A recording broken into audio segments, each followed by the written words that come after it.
ஆளுநர் ஆர்.என். ரவியின் அவதூறு பிரச்சாரத்தை கண்டித்து திராவிடர் கழகம் சார்பில் நடைபெறக்கூடிய கண்டன ஆர்ப்பாட்டத்திற்கு தலைமை தாங்கி சிறப்பாக வழிநடத்தி கொண்டிருக்கின்ற திராவிடர் கழகத்தினுடைய மாவட்ட தலைவர் தோழர் சு. வனவேந்தன் அவர்களே, வரவேற்புரை நிகழ்த்த வருகை தந்திருக்கின்ற தோழர் மா. சின்னசாமி, மாவட்ட செயலாளர் திராவிட கழகம் அவர்களே, முன்னிலை வகித்துக் கொண்டிருக்கின்ற தோழர்களே, ஆர்ப்பாட்ட உரையை வாழ்த்து பேச வருகை தந்திருக்கின்ற திராவிட முன்னேற்ற கழகத்தினுடைய மாவட்ட அவைத் தலைவர் ஆ. யுவராஜ் அவர்களே, இந்த கண்டன உரையை நிகழ்த்த வந்திருக்கின்ற தோழமை கட்சியினுடைய தோழர்களே, உங்கள் அனைவருக்கும் இந்திய ஐக்கிய கம்யூனிஸ்ட் கட்சியின் மாநில குழுவின் சார்பாக எனது வணக்கத்தையும் வாழ்த்துக்களையும் தெரிவித்துக் கொள்கின்றேன். இன்று நாடு முழுவதும் கடந்த 11 ஆண்டுகளாக மதவெறி பாசிச சக்திகள் மக்களை அச்சுறுத்தி வஞ்சித்துக் கொண்டு வருகின்றன. விவசாயிகளுக்கு எதிராகவும் தொழிலாளர்களுக்கு எதிராகவும் மாநில உரிமைகளை பறித்தும் மக்கள் விரோத செயல்களில் தொடர்ந்து ஈடுபட்டுக் கொண்டிருக்கின்றன. இதனை கண்டித்து இந்தியா முழுவதும் உள்ள மதச்சார்பற்ற ஜனநாயக சக்திகள் எதிர்த்து போர்க்குரல் எழுப்பிக் கொண்டிருக்கின்றார்கள். பாராளுமன்றத்திலே எதிர்கட்சி தலைவர் தோழர் ராகுல் காந்தி அவர்கள் மதவெறி சக்திகளுடைய அட்டகாசங்களை, அவர்களுடைய போர் தந்திரங்களை அக்கு வேறு ஆணி வேறாக பிரித்து மேய்கிற போது பிரதமர் அவர்கள் பாராளுமன்றத்தை விட்டு ஓடுகிறார். உள்துறை அமைச்சர் அமித்ஷா அவர்கள் பாராளுமன்றத்திலே நெளிந்து உட்காருகிறார். திராவிட முன்னேற்ற கழகத்தினுடைய பாராளுமன்ற உறுப்பினர்கள், தமிழ்நாட்டு பாராளுமன்ற உறுப்பினர்கள், கேரள மாநிலத்தைச் சேர்ந்த பாராளுமன்ற உறுப்பினர்கள் கேள்வி கணைகள் தொடுக்கிற போது அவர்களால் பதில் சொல்ல முடிவதில்லை.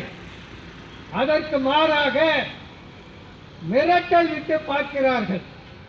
மத கலவரத்தை தூண்டி தெருக்களிலே மக்களை மோதவிட்டு மீண்டும் ஆட்சி அதிகாரத்தை எப்படியாவது பிடிக்க வேண்டும் என்று தீர்மானித்து திட்டம் போட்டு செயல்படுகிறார்கள். இன்றைக்கு பீகாரிலே ஆட்சி மாற்றத்தை ஏற்படுத்தினார்கள். அந்த ஆட்சி மாற்றம் வாக்காளர் பதிவு செய்வதிலே முறைகேடு நடத்தி தேர்தல் ஆணையர்களை வைத்து, தேர்தல் ஆணையர்களோடு கூட்டணி வைத்து, தேர்தல் ஆணையர்களும் ஆட்சியாளர்களும் கூட்டு சேர்ந்து திட்டமிட்டு முறைகேடு செய்து அங்கே ஆட்சியை கபலீகரம் செய்திருக்கின்றார்கள். அதை செய்துவிட்டு இங்கே தமிழ்நாட்டுக்கு வந்து பிரதமர் அவர்கள் பேசுகிறார். பீகாரில் நடந்தது போன்று இங்கேயும் ஆட்சி மாற்றம் நடைபெறும் என்று இங்கே பேசக்கூடிய துணிவு அவருக்கு ஏன் வந்திருக்கிறது என்று சொன்னால், தேர்தல் சூதாட்டத்தை நடத்துவது பிரதமர் மோடி அவர்களும் உள்துறை அமைச்சர் அமித்ஷா அவர்களும் இந்த தேர்தல் சூதாட்டத்தை நடத்துகிறார்கள். அந்த சூதாட்டத்தினுடைய சூத்திரதாரிகளாக தேர்தல் ஆணையர்கள் இருக்கிறார்கள். அவர்கள் நினைக்கின்றார்கள், பீகாரிலே தேர்தல் சூதாட்டத்தை நடத்தினோம், அந்த சூதாட்டத்தை நடத்தியது நாங்கள், அந்த சூதாட்டத்தில் பங்கு பெற்றது எதிர்க்கட்சிகள். எதிர்க்கட்சிகள் சூதாட்டத்தில் பங்கு பெறலாமே தவிர வெற்றி பெற முடியாது. எனவே சூதாட்டத்தை நடத்தியவர்கள் வெற்றி கொண்டார்கள். இன்றைக்கு ஆட்சி அமைத்து நடத்தி கொண்டிருக்கிறார்கள் பீகாரிலே. அதே சூதாட்டத்தை தமிழ்நாட்டிலே நாங்கள் நடத்துவோம், வெற்றி பெறுவோம் என்று அவர்கள் கங்கணம் கட்டிக்கொண்டு பல ஆயிரம் கோடிகளை ஒதுக்கி இங்கே சவால் விட்டு நாங்கள் வெற்றி பெறுவோம். நிர்மலா சீதாராமன் முதலமைச்சர், எடப்பாடி அவர்கள் துணை முதலமைச்சர், TVK விஜய் அவர்கள் இன்னொரு துணை முதலமைச்சர். ஆந்திரா மாடலிலே இங்கே ஒரு கூட்டணி ஆட்சியை நாங்கள் நிர்மாணிப்போம். ஏனென்றால் தேர்தல் ஆணையம் எங்கள் கைகளில் இருக்கிறது, உச்ச நீதிமன்றம் எங்கள் கைகளில் இருக்கிறது, நிர்வாகம் IAS IPS அதிகாரிகள் எங்கள் கைகளில் இருக்கிறார்கள், ஊடகங்கள் எங்கள் கைகளில் இருக்கிறது. ஜனநாயகத்தினுடைய 4 தூண்களும் எங்கள் கைகளில் இருக்கிறது. ஆட்சி மோடியின் கைகளில் இருக்கிறது, நிர்வாகம் மோடியின் கைகளில் இருக்கிறது, நீதித்துறை மோடியின் கைகளில் இருக்கிறது, ஊடகங்கள் மோடியின் கைகளிலே இருக்கிறது. இத்தனை ஜனநாயகத்தினுடைய 4 தூண்களும் இந்த 11 ஆண்டுகளாக சிதைக்கப்பட்டு விட்டது.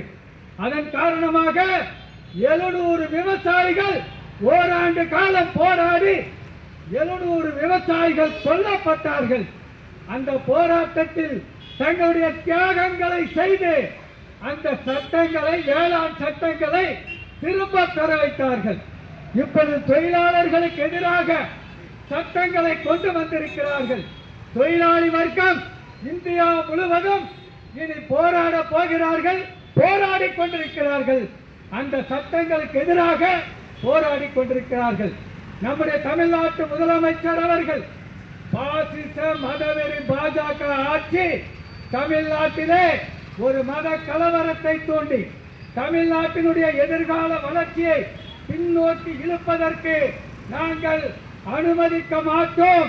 இது அவுட் ஆஃப் கண்ட்ரோல் தமிழ்நாடு என்று சொல்லி நம்முடைய தமிழ்நாட்டு முதலமைச்சர் அவர்கள் ஒரு மதச்சார்பற்ற ஜனநாயக சோசலிச குடியரசுக்கு எந்த ஆபத்தும் வரக்கூடாது, வலிமை மிக்க இந்தியாவில் வளமான மாநிலங்களை உருவாக்குவோம், வளமான தமிழகத்தை படைப்போம் என்று இந்திய ஐக்கிய கம்யூனிஸ்ட் கட்சியினுடைய தலைவர், மக்கள் தலைவர் தோழர் கல்யாண சுந்தரம் அவர்கள் 30 ஆண்டுகளுக்கு முன்பு சொன்னார்கள்.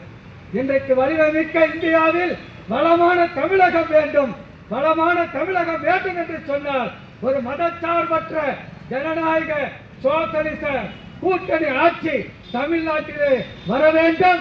இந்தியா முழுவதும் மதச்சார்பற்ற ஜனநாயக கூட்டாட்சியுடன் கூடிய ஒரு கூட்டணி ஆட்சி இந்தியாவிலே மலர வேண்டும். அப்படிப்பட்ட ஆட்சிகள் வளரும் போதுதான் இந்த மதவெறி பாசிச சக்திகளை நாம் வீழ்த்த முடியும். ஏனென்றால் அவர்களுக்கு இன்றைக்கு பொருளாதார பலம் பல லட்சம் கோடிகள் அவர்கள் குவித்து வைத்திருக்கின்றார்கள். எதிர்க்கட்சிகளை மிரட்டி, எதிர்க்கட்சி அமைச்சர்களை மிரட்டி பணம் வசூலித்து, கார்ப்பரேட் முதலாளிகளை மிரட்டி, மீடிய மூலம், அமலாக்கத்துறை மூலம் மிரட்டி அங்கே பணம் வசூலித்துக் கொண்டு வைத்திருக்கிறார்கள்.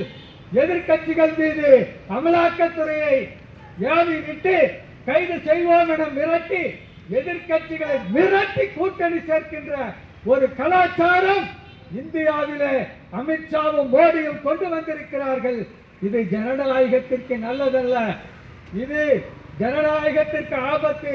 இந்த ஆபத்தை உணர்ந்து மக்கள், ஜனநாயகத்தினுடைய 5வது தூண் மக்கள், ஜனநாயகத்திற்கு 4 தூண்கள் என்று அறிவியலாளர்கள், அறிவாளிகள், அரசியல் தலைவர்கள், அறிவுஜீவிகள் எல்லாம் ஜனநாயகத்திற்கு 4 தூண்கள் என்று சொன்னார்கள்.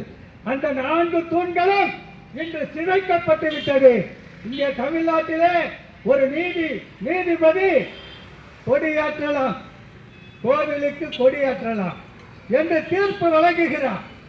தீர்ப்பின் மூலமாக தமிழ்நாட்டிலே ஒரு நீதிபதி ஒரு நீதிமன்றம் தீர்ப்பளித்தால் தமிழ்நாடு அமைதியாக இருக்க வேண்டும்.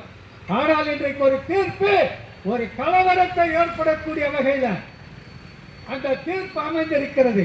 நாங்கள் பாஜக தலைவர்களுக்கு சொல்லுகின்றோம், நீங்கள் இந்துக்களுக்கு ஆபத்து என்று சொல்லிக்கொண்டே இந்துக்களுக்கு வேட்டு வைக்கக்கூடிய செயலில் இந்தியா முழுவதும் செயல்பட்டுக் கொண்டிருந்தீர்கள். இன்றைக்கு தமிழகத்திலும் வந்து இந்துக்களுக்கு ஆபத்து என்று சொல்லி இந்துக்களுக்கு சாமானிய மக்களுக்கு நீங்கள் வேட்டு வைக்கக்கூடிய வேலையை நீங்கள் செய்கிற போது தமிழ்நாடு முதலமைச்சரோடு அனைத்து எதிர்கட்சிகளும் அனைத்து கூட்டணி கட்சிகளும் மதச்சார்பற்ற கொள்கையில் நம்பிக்கை உள்ளவர்கள் சிந்தனையாளர்கள் அனைவரும் சேர்ந்து இந்த ஆட்சி 2026 இந்த ஆட்சி மீண்டும் வர வேண்டும், அதற்காக போராட வேண்டிய ஒரு சூழலுக்கு தமிழகம் தள்ளப்பட்டிருக்கிறது. இது அமைதி பூங்காவாக இருக்க வேண்டும். ஜனநாயகத்தின் 5வது தூண் தமிழ்நாட்டு மக்கள். இந்த தமிழ்நாட்டு மக்கள் இந்த மதவெறி சக்திகளுக்கு எதிராக ஒன்றுபட்டு போராட வேண்டும். தெருக்களில் போராடுவது மட்டுமல்ல, நம்முடைய வாக்குகளையும் இந்த மதச்சார்பற்ற கூட்டணிக்கு அளித்து தமிழகத்தை நாம் பாதுகாக்க வேண்டும். மத கலவர பூமியாக மாற்றக்கூடிய அந்த சக்திகளிடமிருந்து நாம் பாதுகாக்க வேண்டும் என்று இந்திய ஐக்கிய கம்யூனிஸ்ட் கட்சியின் சார்பாக சூளுரைத்து வாழ்த்துரை வழங்கி நிறைவு செய்கிறேன். நன்றி, வணக்கம்.